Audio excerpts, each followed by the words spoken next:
இது Friday evening. அன்றைக்கி கார்த்திகை தீபம். என்றைக்கும் இல்லாமல் இன்றைக்கி இந்த வானமும் இந்த வியூவும் ரொம்ப அழகாக இருந்தது. பார்த்துட்டே இருக்கலாம் போல் இருந்துச்சு. என்னோடய ஒர்க் 5 o'clock தான் முடிஞ்சிச்சு. அப்போ தான் லாக் அவுட் பண்ணேன். இதை முடிச்சுட்டு தீபத்துக்கு எல்லாம் ரெடி பண்ணணும். நான் முன்னாடி நாளே விளக்கெல்லாம் விளக்கி வச்சனால எனக்கு கொஞ்சம் ஈஸியாக இருந்துச்சு. நான் குவைத் வந்து 2 months தான் ஆகுது.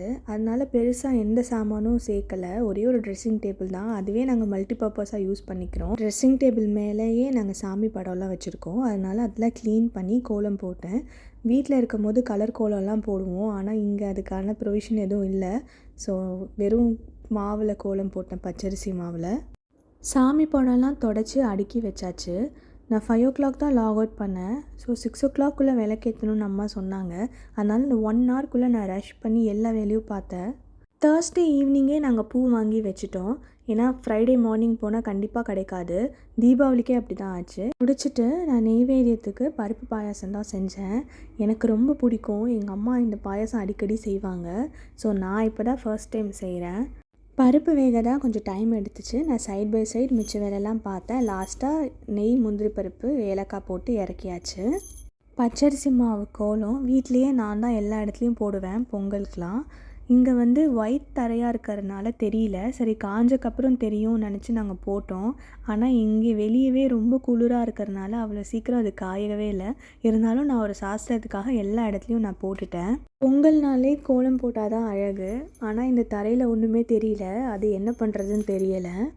நான் வரும்போதே 2 saree எடுத்துகிட்டு வந்தேன். ஒன்று தீபாவளிக்கு, இன்னொன்று கார்த்திகைக்கு. ஸோ அதுதான் 2வது saree இது. இந்த saree எனக்கு ரொம்ப பிடிக்கும். ப்ளீட்ஸும் ரொம்ப அழகாக நிற்கும். அந்த கலரும் அழகாக இருக்கும். இதை முடிச்சுட்டு நாங்கள் சாமி கும்பிட ரெடி ஆகிட்டோம். நான் வாங்கினது எல்லாமே புது விளக்கு தான். இங்கே நான் 10 விளக்கு தான் வாங்கினேன். அதுவே ரொம்ப காஸ்ட்லி. அதனால 10ஓடு நிறுத்திக்கிட்டேன். நெய்வேத்தியத்தை சாமிக்கிட்ட வச்சு விளக்குக்கு மஞ்சள் குங்குமம்லாம் வச்சு விளக்கேற்றியாச்சு.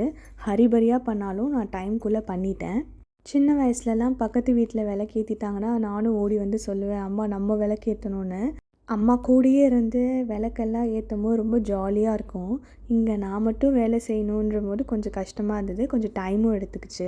அம்மா வீட்டில் இருக்கும் போது நிறைய விளக்கேற்றணும்னு சொல்லிகிட்டே இருப்பேன். ஆனால் அம்மா வந்து கொஞ்சம் ஏற்றினா போதும்னுவாங்க. எனக்கு இந்த படத்துலலாம் வர மாதிரி நிறைய ஏற்றணும். ஆனால் இங்கே வந்தால் தான் எனக்கு கஷ்டம்லாம் புரியுது.